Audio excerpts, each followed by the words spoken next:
ونستغفره ونؤمن به ونتوكل عليه ونعوذ بالله من شرور أنفسنا ومن سيئات أعمالنا من يهده الله فلا مضل له ومن يضلله فلا هادي له ونشهد أن لا إله إلا الله وحده لا شريك له ونشهد أن محمدا عبده ورسوله أما بعد فأعوذ بالله من الشيطان الرجيم بسم الله الرحمن الرحيم إن الذين آمنوا وعملوا الصالحات سيجعل لهم الرحمن ودا صدق الله العظيم اللهم صل على سيدنا محمد النبي الأمي وآله وبارك وسلم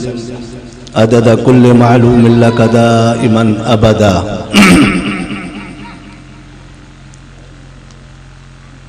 पहिरियों त इन मदरसे जे इंतज़ामिया ऐं उन्हनि में असातिज़ा इकराम जे हदीस पाक पढ़ाए तुलबा इकराम के इल्म नबवी ॾिनो ऐं इहो ई इल्म मारिफत जो आहे जेको अंबिया अलैहिस्सलाम जो वरसो आहे छो त नबीअनि जो वरसो दिरहम दीनार या मिल्कियत माल न हूंदो आहे बल्कि उन्हनि जो वरसो इल्म आहे ऐं उहो इल्म जेको हुज़ूर पाक सल्लल्लाहु अलैहि वसल्लम जन असहाब सुफ़ा में वेही करे सहाबा इकराम के अता कयो ऐं सहाबी सगोरा अंदाज़न 70 या 75 कमो पेश एतरा हूंदा जेके असहाब सुफ़ा में वेठा हूंदा जेके सिर्फ़ इल्म हदीस ऐं क़ुरान पाक जो इल्म हुज़ूर पाक सल्लल्लाहु अलैहि वसल्लम जन उन खे ॾींदा हुया हिननि असांजे मस्जिदनि ऐं मदारिस जो ताल्लुक़ बि उन असहाब सुफ़ा सां आहे या कड़ी वञी उन सां मिले थी पई सिधो वञी हुज़ूर पाक सल्लल्लाहु अलैहि वसल्लम सां इहो इल्म मिले थो पियो जेके उस्तादनि जा उस्ताद शागिर्दनि जा शागिर्द अची हेसि ताईं पुॻा इहो इल्म जेको रब साईं जो नालो आहे अलीम उन जी मारिफत सां असांखे अची रब साईं जी सुञाण ऐं रब साईं जी मारिफत अता फ़रमाए थो ऐं इन इल्म जी रोशनाई जे करे इन इल्म जी हिदायत जे करे असां गुमराही खां खॾ खां अंधेरे खां निकिरंदासीं कुफ्र खां शिरक खां ऐं बिदअत जेके रस्मूं आहिनि उन्हनि खां बचंदासीं जेकॾहिं इहो इल्म असां वटि न अचे त असां वटि गुमराही ज़लालत अंधेरी काहिजी वेंदी हज़रत साईं हमादुल्लाह रहमतुल्लाह अलैह जन खां कन आलमनि सगोरनि पुछा कई त साईं छा सबब आहे जो असांजे दरगाहुनि ऐं खानकाहुनि ते जेल अची शिरक अची पवे थो उन्हनि जो सबब कहिड़ो आहे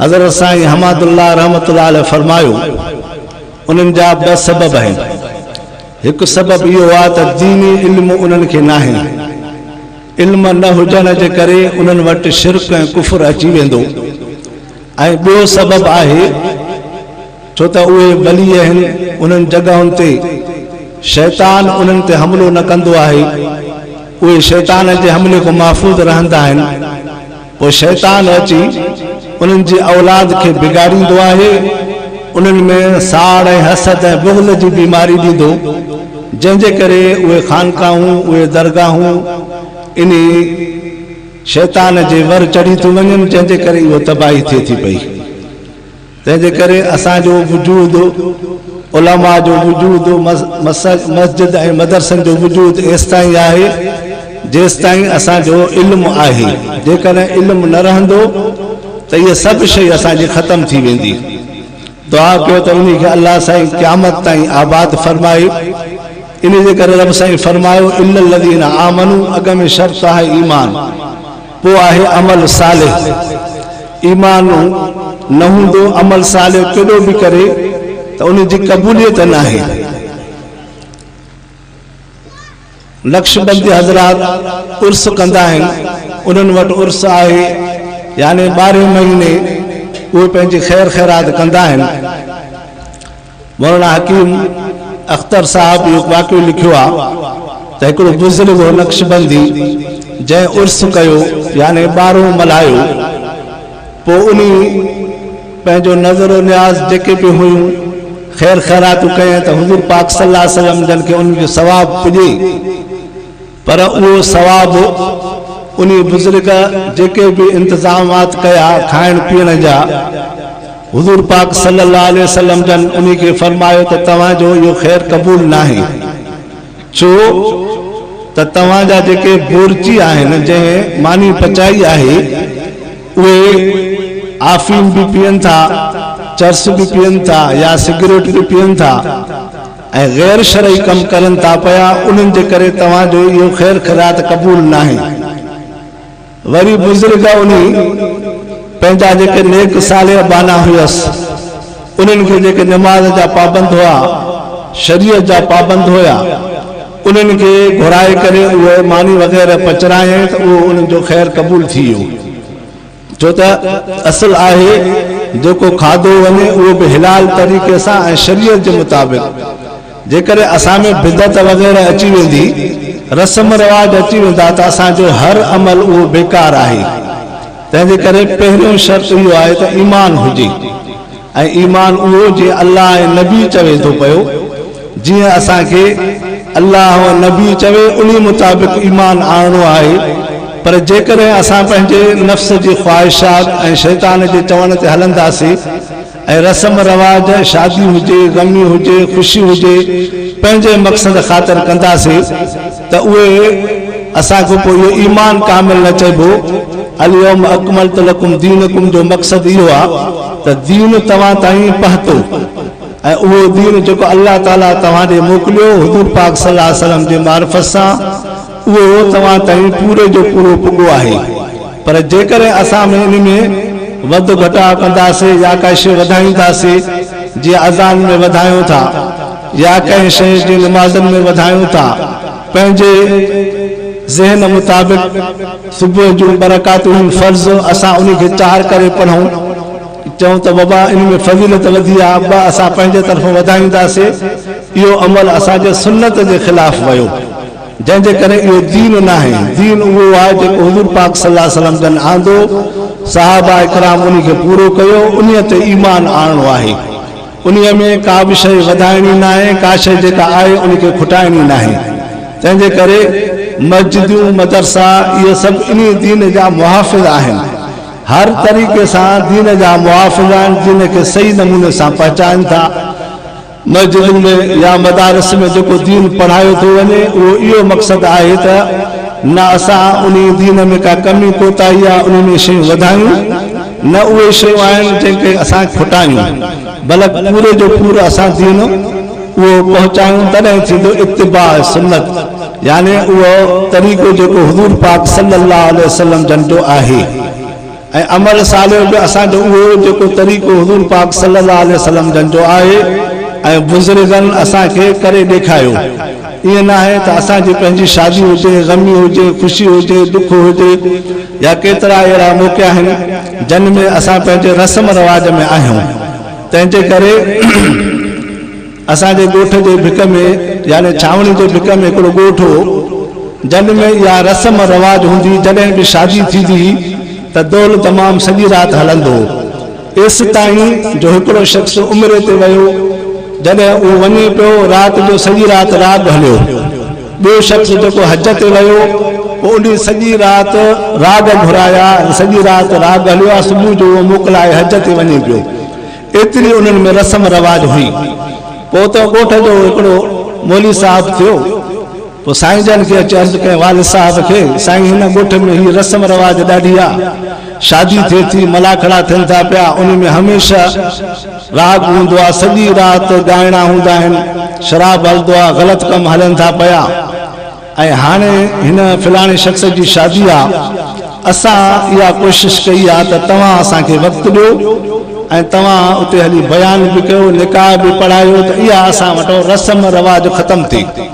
पोइ अल्हम्दुलिल्लाह तक़रीबन 20-25 साल थी विया आहिनि, अंदाज़ लिया त 25 साल थी विया आहिनि।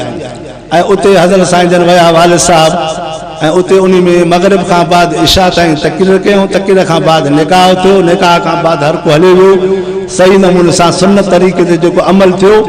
अल्हम्दुलिल्लाह अॼु ताईं उन ॻोठ में जेका बि तकलीफ़ थींदी आहे, या त आलिम सगोरो हूंदो तकरीर कंदो राति जो, जेकॾहिं न त ॾींहं जो कंदो, ख़ैर ख़ैरात थींदी, शादी थींदी त उन्हनि जे शादी में इहो उसूल आहे राति जो 1 या 2 आलिम तक़रीबन घुराईंदा आहिनि।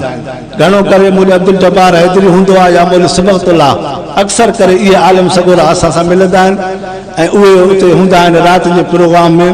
यानी इन तरीक़े सां उहा रस्म रवाज ख़तमु थी वई। अमल साल तॾहिं ईंदो जॾहिं असां पाण उन में ईंदासीं। जेकॾहिं उन में असां न ईंदासीं, शरीयत न ॿुधाईंदासीं त पोइ असांजे जहल ऐं गुमराही शैतान जो हमलो असांजे मथां सुवार आहे।